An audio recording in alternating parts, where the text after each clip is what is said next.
In 1889, most historians agree, the modern electrical era opened. And in 1889, as if the heavens had suddenly opened as well, doctors in the Americas, Europe, Asia, Africa, and Australia were overwhelmed by a flood of critically ill patients suffering from a strange disease that seemed to have come like a thunderbolt from nowhere, a disease that many of these doctors had never seen before.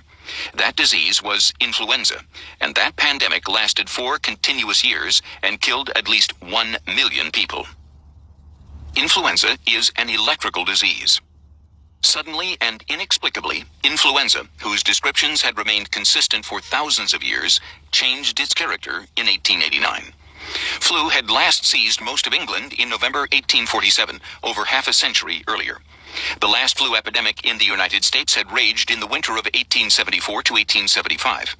Since ancient times, influenza had been known as a capricious, unpredictable disease, a wild animal that came from nowhere, terrorized whole populations at once without warning and without a schedule, and disappeared as suddenly and mysteriously as it had arrived, not to be seen again for years or decades.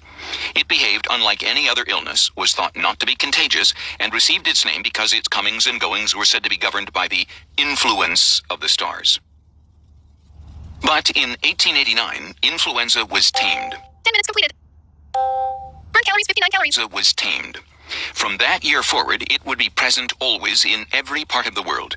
It would vanish mysteriously as before, but it could be counted on to return at more or less the same time the following year, and it has never been absent since.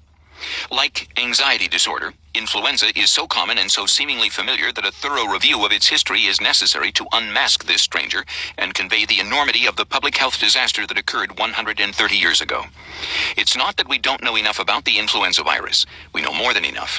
The microscopic virus associated with this disease has been so exhaustively studied that scientists know more about its tiny life cycle than about any other single microorganism. But this has been a reason to ignore many unusual facts about this disease, including the fact that it is not contagious.